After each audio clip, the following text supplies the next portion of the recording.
Kagulat World, nag-aabang ang buong tennis world sa high-pressure showdown nina Alexandra Ala at Sorana Cirstea sa round of 16 ng Dubai Duty Free Tennis Championships 2026. Live ito mamaya, 12:10 a.m. Philippine time sa center court. Si Alex, kasalukuyang world number 41, matapos ang malaking panalo laban kay Jasmine Paolini, haharap sa world number 32 na si Cirstea na may dalang 7-match winning streak. Sa head-to-head, lamang ang Romanian matapos ang kanilang 2024 meeting, pero maraming naniniwala na pwedeng gulatin ni Alex ang veteran gamit ang kanyang lefty spin at mabilis na court coverage na kayang gumulo sa baseline rhythm ng kalaban. Mas tumitindi ang drama dahil hindi lang ito simpleng laban. Para kay Alex, pagkakataon itong makabawi mula sa Doha, dip at makapasok sa quarterfinals na may malaking ranking points. Samantala, si Cirstea ay nasa magandang porma ngayong season at may solid win-loss record, kaya mataas ang kumpiyansa. Sa social media, halo ang kaba at excitement. Maraming fans ang nagpupuyat, umaasang maulit ang upset magic. Kahit mas pabor ang odds sa Romanian, ramdam ang tiwala ng Pinoy supporters na kayang gawing parang home court ang center court dahil sa lakas ng diaspora crowd. Global tennis circles nakafocus sa matchup na ito bilang clash ng youth at experience. Para sa mga Pilipino, ito na naman ang pagkakataon para magkaisa at sumuporta. Mula sa mga nakaraang pagsubok hanggang sa kasalukuyang momentum, dala ni Alex ang pag-asa ng isang bansa. Tanong ng lahat, makakakuha ba siya ng back-to-back statement win? Ano kaya ang mangyayari sa opening set? Maagang break ba o diktikan agad? Pinas, handa na ba tayong mag-rally? History could unfold anytime. Nakatutok ang buong tennis community sa inaabangang salpukan nina Alexandra Ayala at Sorana Cirstea sa round of 16 ng Dubai Duty Free Tennis Championships 2026. Mamaya, 12 a.m. Philippine time sa center court, haharap ang Pinay Phenom sa isang veteranang Romanian na kasalukuyang nasa napakagandang porma. Si Alex na umakyat sa world number 41 matapos ang statement win laban kay Jasmine Paolini, ngayon ay may panibagong hamon laban sa world number 32 na si Cirstea na may dalang 7 sunod na panalo. Kung pagbabasehan ang kanilang head-to-head, may edge ang Romanian matapos ang huli nilang pagkikita noong 2024. Pero ibang Alex na ang papasok sa court ngayon. Mas mature, mas composed, at mas confident matapos ang breakthrough performances niya nitong mga nakaraang linggo. Ang kanyang left-handed spin at creative shot selection ay maaring maging susi para ma-disrupt ang solid baseline game ni Cirstea, na kilala sa flat, powerful ground strokes at consistent serve-hold percentage. Hindi lang ito simpleng round of 16 match. Para kay Alex, ito ay pagkakataon na maabot ang quarterfinals at makakuha ng mahalagang ranking points na magpapalakas sa kanyang standing sa WTA Tour. Galing siya sa bahagyang dip sa Doha, kaya ang laban na ito ay simbolo ng kanyang resilience at ability na bumangon agad. Samantala, si Cirstea ay may impressive win-loss record ngayong season at bagong titulo na nagbibigay sa kanya ng momentum at kumpiyansa.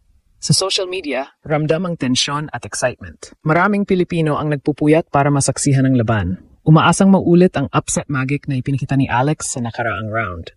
May halong kaba dahil alam ng lahat ang karanasan ng Romanian, pero mas nangingibabaw ang paniniwala sa fighting spirit ng Pinay. Marami ang nagsasabing kapag nakuha ni Alex ang maagang break, pwedeng mabago ang momentum. Sa international tennis circles, itinuturing ang matchup na ito bilang clash ng youth at experience. Isang racing Asian star laban sa seasoned European competitor. Kapag nagtagumpay si Alex, hindi lang ito personal milestone, kundi mensahe rin sa tour na kaya niya makipagsabayan sa mga established names. Sa gitna ng pressure at spotlight, dala ni Alex ang suporta ng Filipino diaspora sa Dubai na maaring magbigay ng extra boost sa energy niya sa court. Sa bawat punto, siguradong may sumisigaw ng suporta mula sa stands. Ngayon ang tanong, makakapag-deliver ba siya ng back-to-back statement victories? Ang opening set ang maaring magtakda ng direksyon ng laban. Tiktikan ba agad o may maagang momentum swing? Isang gabi na naman ng high-stakes tennis ang naghihintay at buong Pinas ay handang mag-rally para sa isa na namang makasaysayang sandali. Habang papalapit ang oras ng laban, mas lalong tumitindi ang anticipation sa magiging takbo ng sagupaan nina Alexandra Ayala at Sorana Cirstea. Kung sa papel ay tila lamang ang Romanian dahil sa ranking at kasalukuyang winning streak, hindi may kakaila na may momentum si Alex matapos ang emotional at confidence-boosting victory niya sa nakaraang round. Ang tanong ngayon, Sapat ba ang momentum na iyon para tumbasan ang experience at composure ng isang veterana? Isang mahalagang aspeto sa matchup na ito ang contrast ng playing styles. Si Cirstea ay kilala sa kanyang malalakas at diretsong baseline shots, pati na rin sa consistent first serve na madalas nagbibigay sa kanya ng control sa rallies.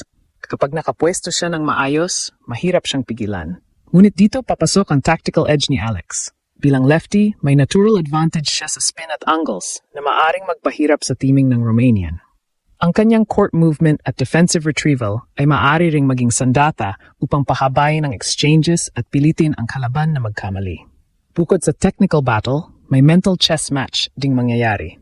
Si Cirstea ay sanay sa malalaking laban at pressure situations.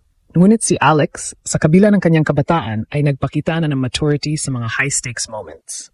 Ang kanyang ability na manatiling composed sa crucial points, lalo na sa break opportunities, ay maaring maging decisive factor. Kapag napanatili niya ang aggressiveness nang hindi nawawala ang discipline, may malaking tsansa siyang makasabay o makalamang pa. Sa social media, patuloy ang pagbuhos ng suporta. Fans from the Philippines and overseas communities are expressing excitement, pride, and cautious optimism. Maraming nagsasabing ang laban na ito ay parang simbolo ng bagong henerasyon na handang hamunin ang established names sa tour. May kaba? Oo, pero mas nangingibabaw ang paniniwala na kayang mag-deliver ni Alex ng isa pang sorpresa. Internationally, tennis analysts are watching closely. A strong showing from Alex would reinforce her status as one of the rising names to watch this season. Ang pagpasok sa quarterfinals ay hindi lang dagdag punto sa ranking, kundi patunay na kaya niyang maging consistent contender sa malalaking events. Sa huli, ang laban na ito ay higit pa sa stats at head-to-head record. Ito ay tungkol sa growth, belief, at pagkakataong magpatuloy sa momentum. Kung magtatagumpay si Alex, mas lalo pang lalakas ang narrative ng kanyang breakthrough season. Kung maging dikdikan man ang laban, siguradong may matututunan siyang mahalaga para sa susunod na hakbang sa kanyang career. Ngayong gabi, isang panibagong kabanata ang isusulat. Maaring ito ang simula ng isa na namang makasaysayang run. Pinas, handa na ba tayong sumuporta hanggang sa huling punto? Sa kabuuan, ang laban ni na Alexandra Ala at Sorana Cirstea ay hindi lang simpleng round of 16 match, kundi isang malaking pagkakataon para patunayan ni Alex ang kanyang patuloy na pag-angat sa world stage. Youth kontra experience, momentum kontra winning streak. Lahat ng elemento ng high-stakes tennis nandito na. Ano man ang maging resulta, malinaw na si Alex ay hindi na basta rising prospect, kundi tunay na contender na kayang makipagsabayan sa mga veterana.